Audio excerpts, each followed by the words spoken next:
Hello, Be the Ram Global Fellowship, family and friends. This is Lady Liana McKissick with Little Moment for you.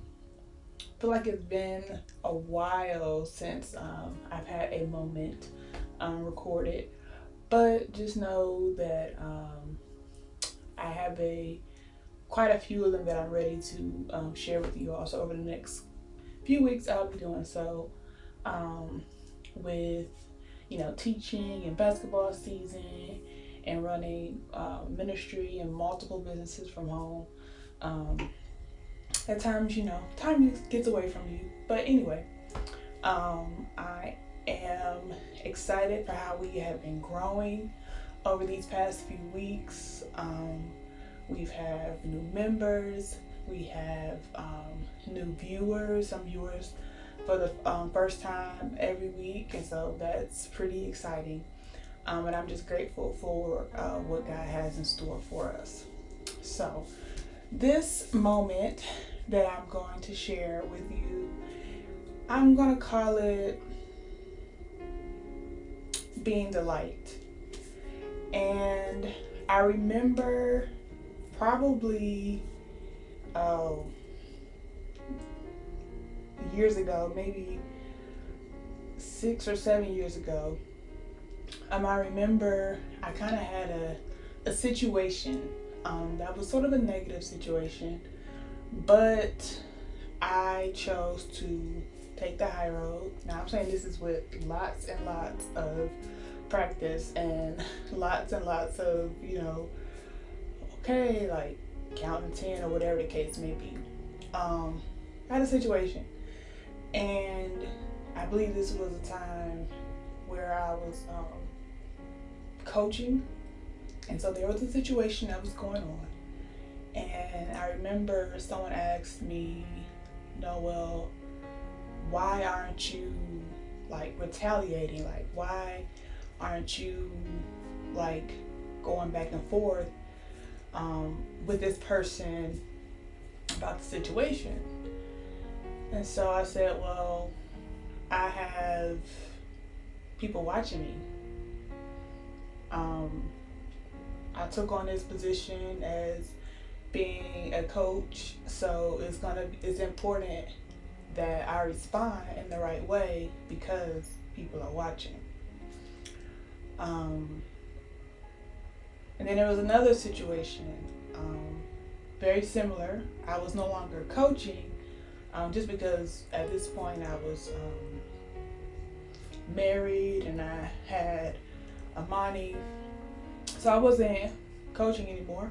But there was another situation that arose, and in that situation, again, I chose to just be the light because there was so much more that I could have lost had I, replied or retaliated in this particular situation.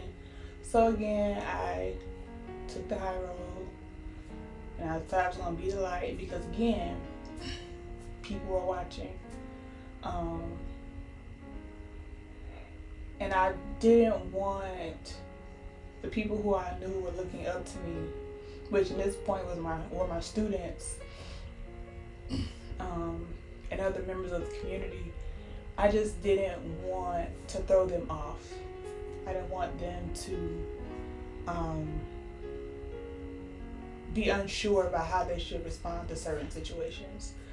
And so I took my role as the example to just keep being the light. And so I kind of use that as my motto in life. Now, I'm not saying that I'm always able to be the light um, because it's not always easy. But more recently, I remember going back to work, and it's really hard for teachers right now. I know people are saying it's hard for students and it's hard for the parents, and I get it because it is. But it's really hard for us teachers right now. And so I find myself being challenged on being the light. In addition to being a teacher, I'm also a leader in the building. Um, I'm a facilitator for a mentoring group that happens out of the school, as well as I'm the math department chair. So I have 12 other teachers who are kind of looking to me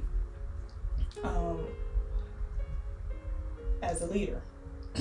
And so it's been difficult to be the light. And I really struggled one day in particular, and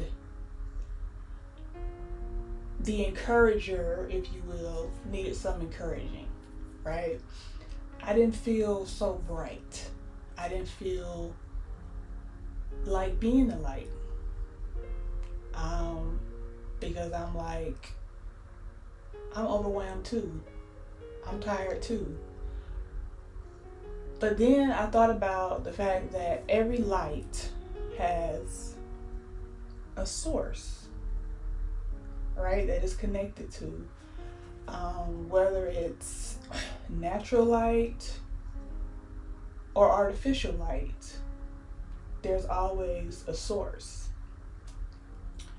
So if I was going to be the light, even when I couldn't be the light or thought I could be the light, I had to remember that ultimately there's a source. And if I stay connected to the source, then it's nothing for me to be the light. And so when I don't stay connected, right? When I get disconnected and try to be the light on my own, that's where the overwhelming happens. That's where the weight is packing me down, right?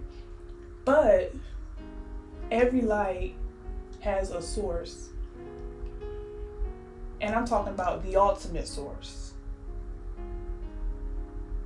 So if you find yourself struggling in a dark situation where you're trying to figure out how are you going to be the light, just stay connected to the source.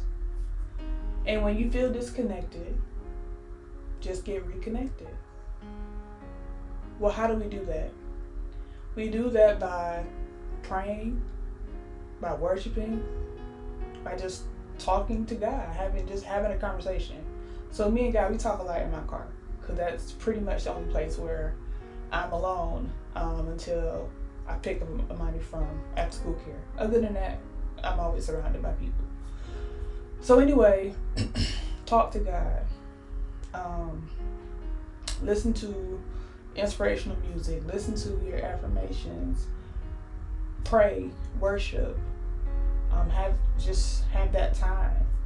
And when you take that time, the thing is, in your weakness, He's strong. So when you're feeling kind of dim, when you're feeling kind of weak, just get back to the source. Every light has a source. And the source, ultimately, is how the light is able to be produced. It's okay not to be okay. When you feel a little dim, just get back connected to the source. Now, I encourage you this week to be the light in a dark situation. Be the light in someone's situation. And if you can't be, that's okay. It simply means it's time for you to reconnect to your source.